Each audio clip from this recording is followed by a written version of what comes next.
Bonsoir à tous, heureuse de vous retrouver dans cette nouvelle page de l'actualité environnementale. Au sommaire, les travaux du méga-projet de barrage vert ont enfin démarré en Algérie.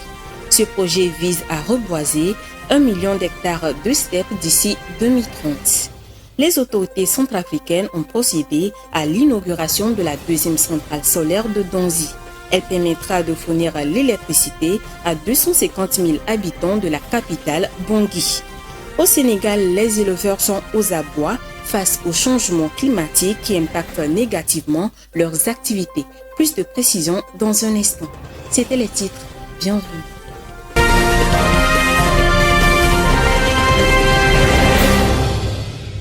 Une conférence de presse couplée d'un concert sur l'environnement a eu lieu le samedi 18 novembre 2023 à Lomé. C'est une campagne du groupe des Africa Climate Bonds pour sensibiliser sur les conséquences du changement climatique et les moyens de lutter contre ce phénomène. Suivant. Climate restoration, yeah, it's time for celebration. Woo, Lord, cause we listened to Russ George and restored the oceans to the max. Utiliser la musique pour soigner les maux environnementaux du monde, c'est ce qui amène le groupe des Africa Climate Band à faire cette tournée africaine. Après la Côte d'Ivoire et le Ghana, le groupe a posé ses valises à Lomé au Togo. Et c'est face aux professionnels de médias que l'équipe des Africa Climate Band a décliné l'objectif de leur campagne. La musique qui était pour nos ancêtres un moyen de communication doit être réadoptée pour lutter contre les changements climatiques afin de mieux sensibiliser et mieux véhiculer les solutions à adopter face au changement climatique. Le concept vient d'un constat simple. Quand nous retournons aux anciennes histoires, nous constatons que les rois, dans les communautés, les rois utilisaient donc les chants et des danses. Et les griots utilisaient également ça pour mobiliser la communauté et faire passer un message. Mais de nos jours, nous constatons que tout ceci est en train de disparaître et donne place donc à des conférences, à des workshops et à des forats, ainsi de suite.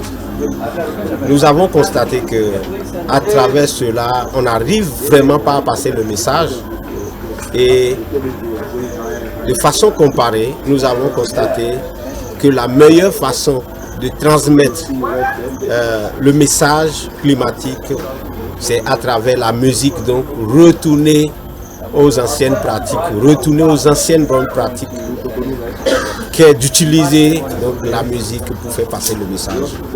Et utiliser la musique pour faire passer et révéler les solutions climatiques des peuples autochtones. À travers la musique, le message est rapidement reçu et gardé par les citoyens.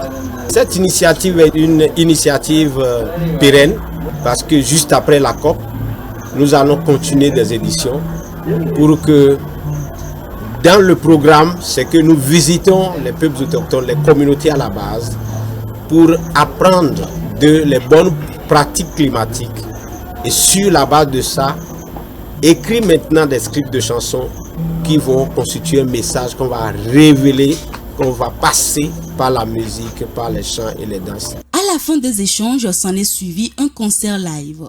Africa will be the leader in the climate solution today.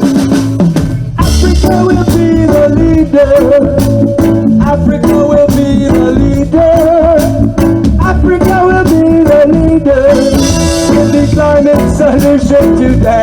Après cette étape du Togo, c'est le tour du Bénin. L'apothéose de cette campagne sera le Big African Climate Solutions Concert à la COP28 à Dubaï en décembre 2023. Get it if you really want. Get it if you really want. You can get it if you really want. But you must try. Try and try. Try and try. Comme annoncé en titre, en Algérie, les travaux du méga-projet de barrage vert commencent enfin après son lancement officiel en juin 1970 par le deuxième président algérien Ouari Boumediene. Le méga-projet vise le reboisement d'1 million d'hectares de steppes entre Wilaya del Nama et Tébessa. Alessandra Adekombi nous en parle. En Algérie, l'exploitation non durable de la steppe est à l'origine de la désertification. L'espace stepptique voit donc sa composante changer avec une dégradation montante de zones entières, comme le cas dans les wilayas d'El Mana et Tébessa, où le gouvernement algérien veut lutter contre l'avancée du désert. C'est ce qui justifie la relance du méga-projet de barrage vert par le président Abdelmajid Tebboune. Dans le cadre de ce projet, 1 million d'hectares de steppes seront reboisés sur près de 1500 km de long et 20 km de large entre les wilayas d'El Mana et Tébessa, ainsi que dans plusieurs autres zones stepptiques dans 183 communes et 1200 localités dans les wilayas. Les conservations des forêts, les directions de services agricoles de 13 wilayas concernés, ainsi que le Haut Commissariat au développement de la steppe assureront la mise en œuvre de ce projet de reboisement qui permettra de porter le potentiel de zones de steppe en Algérie de 3,7 à 4,7 millions d'hectares à l'horizon 2030. Les essences d'arbres plantés sur ce couloir stepptique d'environ 1500 km de long seront les forestières, les pastorales et fruitières qui permettront respectivement de fisser les berges des cours d'eau et les versants des montagnes, de complémenter en fournage le chapelle et d'approvisionner les ménages en fruits. Outre la lutte contre la désertification, le méga-projet qui reprend après 53 ans permettra également d'améliorer le cadre de vie des plus de 7 millions de personnes dans les 13 wilayas ciblés par la création d'emplois, des revenus et des services. Le projet de reboisement a été lancé la première fois en 1970 par le deuxième président algérien Ouahiri Boumedienne au pouvoir entre 1965 et 1976. Ces dernières semaines, des pluies diluviennes frappent la corne de l'Afrique, causant d'énormes inondations. L'organisation Save the Children déplore 111 morts, dont 16 enfants et 700 000 déplacés. Léon Sabo nous fait le point. La corne de l'Afrique est particulièrement touchée par le phénomène El Niño qui amplifie les précipitations de la saison des pluies dans la région. Il touche principalement la Somalie, le Kenya et l'Éthiopie. Cette partie de l'Afrique est l'une des régions les plus vulnérables au changement climatique. Il s'y produit des phénomènes météorologiques extrêmes avec une fréquence et une intensité accrues. Depuis la fin de l'année 2020, la Somalie ainsi que certaines parties de l'Éthiopie et du Kenya ont été frappées par la pire sécheresse connue dans la sous-région depuis 40 ans. Rappelons que El Niño, qui est souvent associé à une augmentation de température, a des sécheresses dans certaines parties du monde et de fortes pluies dans d'autres, devrait durer jusqu'en avril 2024 selon les experts.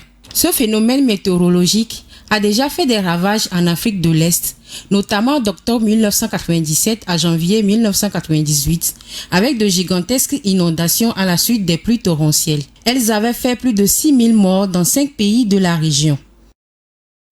Les autorités centrafricaines ont inauguré le vendredi 17 novembre dernier la deuxième centrale solaire de Donzi.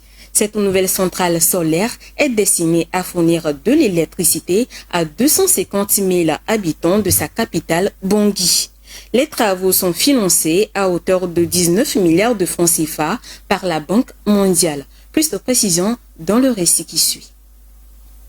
Le gouvernement centrafricain mise sur la fourniture d'électricité pour asseoir le développement socio-économique du pays en limitant l'utilisation des énergies fossiles.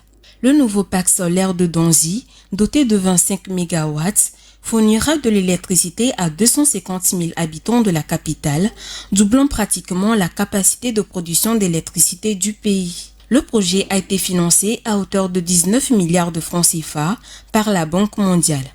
La centrale solaire photovoltaïque de Donzi, qui à ce jour est la plus grande de l'Afrique centrale, permet de porter la capacité installée en électricité de la République centrafricaine de 115 à 100 MW alors qu'elle n'était qu'à 37 MW en 2016. Avec un taux d'électrification estimé à 35% dans la ville de Bangui, 8% dans les principales villes de province et seulement 2% dans les communes rurales, la République centrafricaine a investi dans le secteur de l'énergie comme moteur pour accroître l'accès à l'électricité et favoriser une croissance durable. D'après le président centrafricain Faustin Archange, le nouveau parc solaire de Donzi marque le début d'une marche vers l'accès universel pour tous à une énergie propre et de qualité pour favoriser la relance économique et contribuer au développement durable du pays. Il a exhorté le gouvernement à travailler d'arrache-pied avec l'ensemble des partenaires techniques et financiers présents dans le pays pour un accroissement de la production d'électricité. Selon les autorités centrafricaines, la centrale solaire de Donzi illustre la détermination du pays à réduire sa dépendance aux énergies fossiles et à utiliser davantage les énergies renouvelables moins coûteuses pour avancer sur la voie d'un développement durable.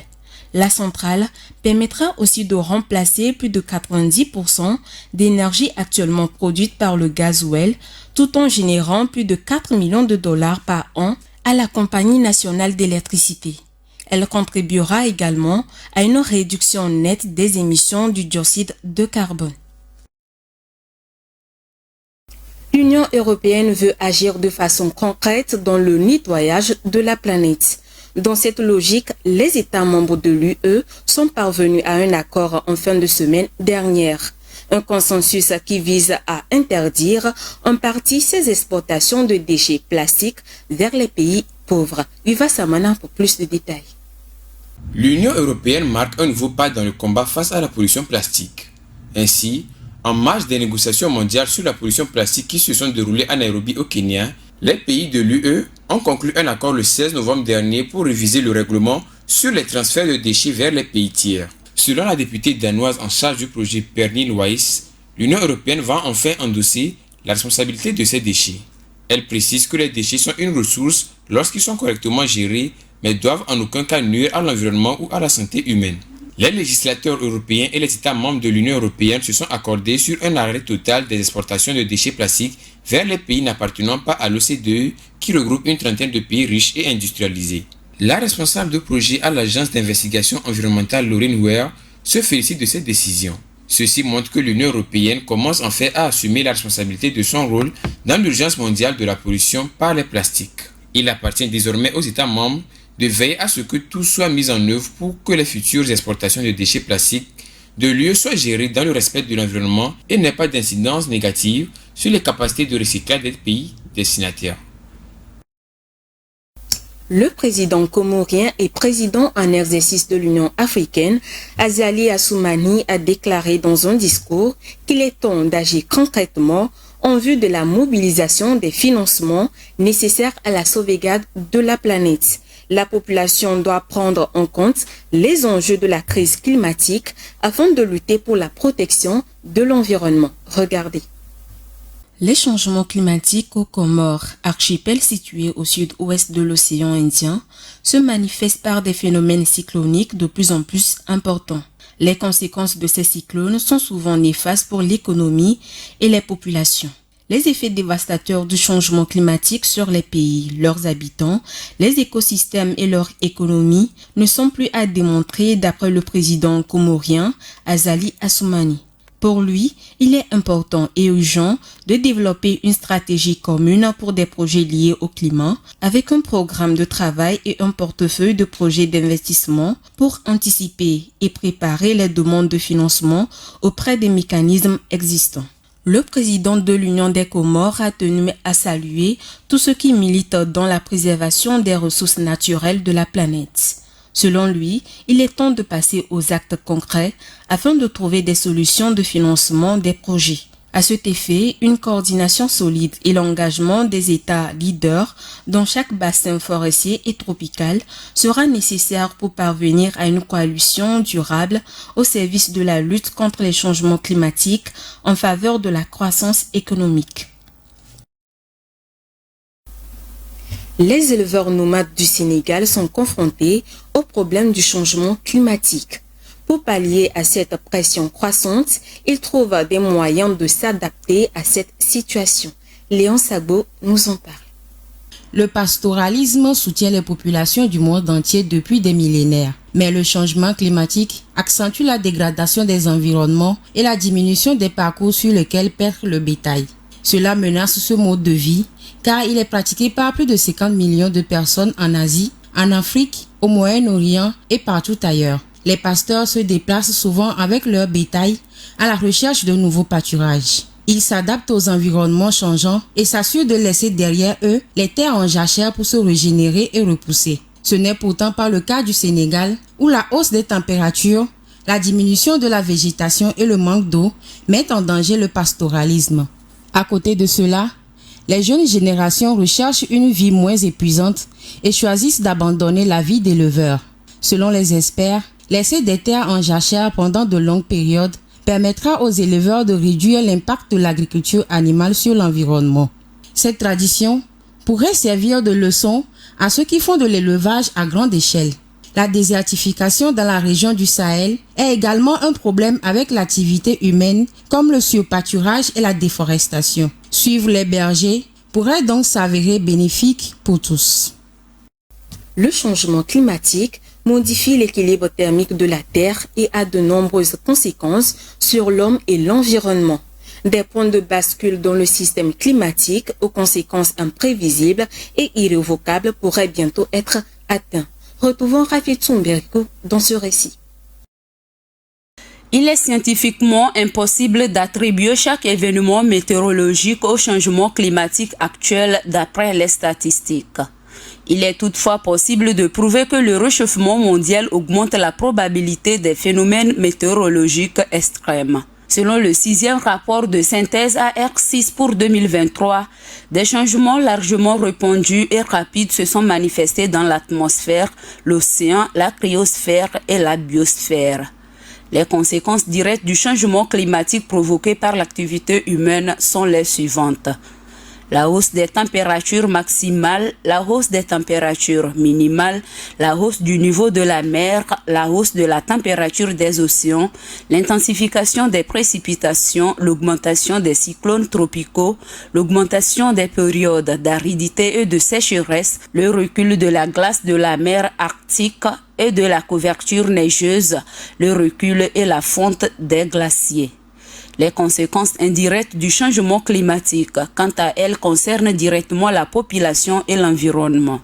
En ce sens, on peut parler de l'augmentation des crises alimentaires et de l'eau, notamment dans les pays en voie de développement, des menaces d'existence en raison d'inondations et d'incendies de forêt, les risques sanitaires en raison de la hausse et de la fréquence et de l'intensité de vagues de canicule. La hausse mondiale des températures moyennes entraîne toutefois la fonte de la réduction de ces surfaces de glace. En conséquence, le rayonnement infrarouge diminue. Dans le même temps, on constate une augmentation de la surface terrestre ou des océans qui ont un albédo considérablement plus faible. Ils reflètent donc moins de rayonnement et renforcent l'origine de la fonte des glaces. Les scientifiques peuvent déduire des points de bascule pour chaque système partiel du climat mondial.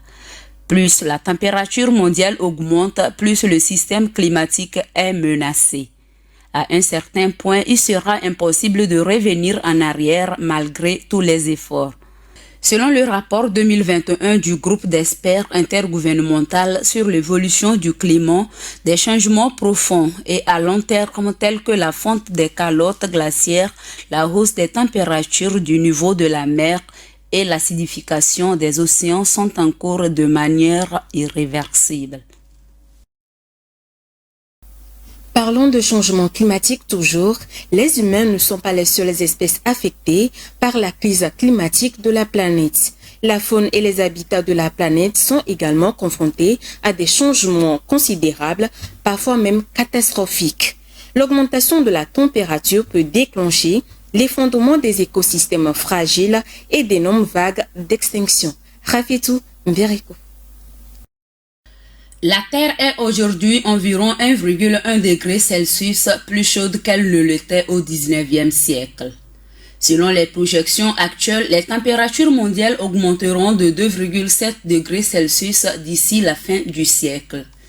Il est impossible de prévoir exactement comment les changements climatiques à long terme des températures et des régimes climatiques affecteront les écosystèmes fragiles et étroitement liés de notre planète.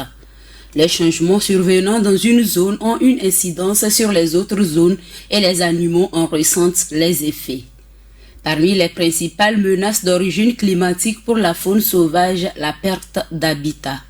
Ce facteur est dû à la hausse des températures qui affecte la végétation, les sources de nourriture, l'accès à l'eau et bien plus encore.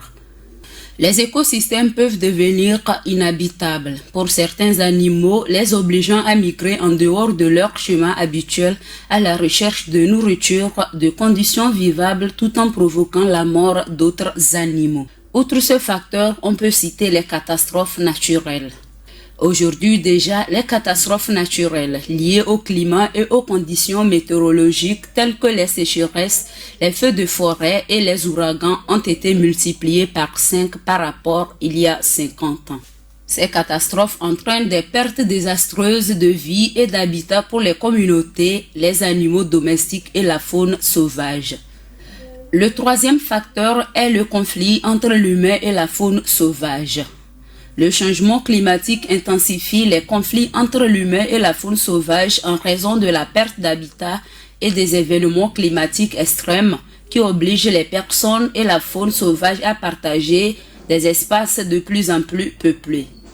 À mesure que les écosystèmes se modifient, les communautés et les animaux sauvages se déplacent plus loin à la recherche de nourriture, d'eau et de ressources. Les conflits entre l'humain et la faune sauvage ont souvent des conséquences dévastatrices pour les animaux concernés. Enfin, l'extinction. La combinaison de ces facteurs pourrait entraîner l'extinction de nombreux animaux. Les animaux les plus vulnérables de la planète, y compris ceux qui sont déjà proches de l'extinction, seront probablement les plus menacés. Ainsi se referme cette page de l'actualité environnementale. Merci de l'avoir suivi, merci de votre fidélité. Prenez soin de vous et surtout de l'environnement.